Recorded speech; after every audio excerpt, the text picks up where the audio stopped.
Pagbasa mula sa sulat ni Apostol San Pablo sa mga taga-Galasya. Sinasabi roon na si Abraham ay nagkaanak ng 2 lalaki, isa sa alipin at isa sa malaya. Ang anak niya sa alipin ay ipinanganak sa karaniwang paraan, ngunit ang anak niya sa malaya ay katuparan ng pangako ng Diyos. Ito'y isang paghahambing. Ang 2 babae ay larawan ng 2 kasunduan. Ang isa ay ang tipan sa bundok ng Sinai na kinakatawan ni Hagar at ng kanyang mga anak na pawang mga alipin. Ngunit ang Jerusalem na nasa langit ay malaya at siya ang ating ina. Ayon sa nasusulat, magsaya ka o babaeng hindi magkaanak. Humiyaw ka sa galak. Ikaw na hindi pa nakaranas ng hirap sa panganganak. Sapagkat higit na marami ang anak ng babaeng nangungulila kaysa babaeng may asawa. Kaya nga, mga kapatid, hindi tayo anak ng alipin, kundi ng malaya. Malaya na tayo dahil pinalaya tayo ni Kristo. Kaya, magpakatatag kayo at huwag nang paalipin pang muli.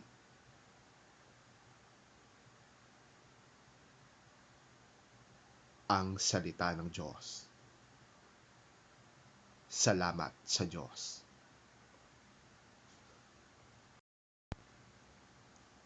Ang mabuting balita ng Panginoon ayon kay San Lucas.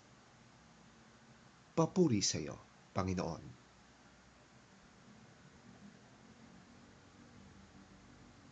Nang dumagsa ang mga tao, sinabi ni Jesus, napakasama ng mga tao sa panahong ito.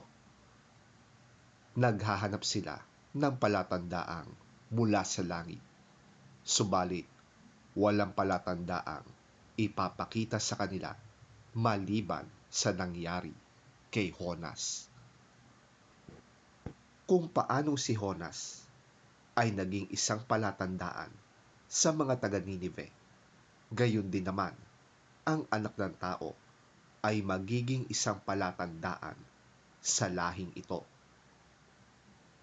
Sa araw ng paghuhukom, sasaksi ang reyna ng Sheba laban sa lahing ito, sapagkat naglakbay siya mula pa sa dulo ng daigdig upang mapakinggan ang karunungan ni Solomon.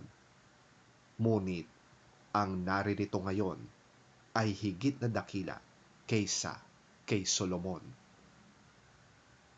Sa araw ng paghuhukom, sasaksi ang mga taga-Ninive laban sa lahing ito, sapagkat nagsisi sila dahil sa pangangaral ni Jonas.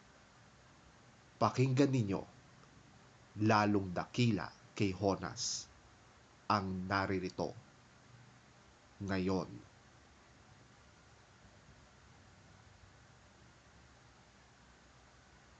Ang mabuting balita ng ating Panginoon.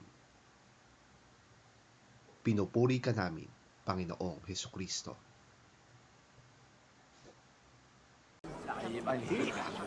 As the crowds increased, Jesus said, "This is a wicked generation.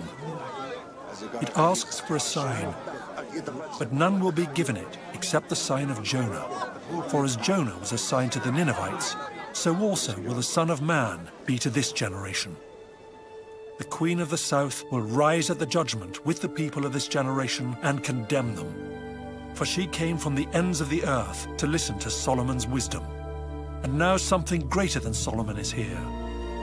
The men of Nineveh will stand up at the judgment with this generation and condemn it, for they repented at the preaching of Jonah. And now something greater than Jonah is here.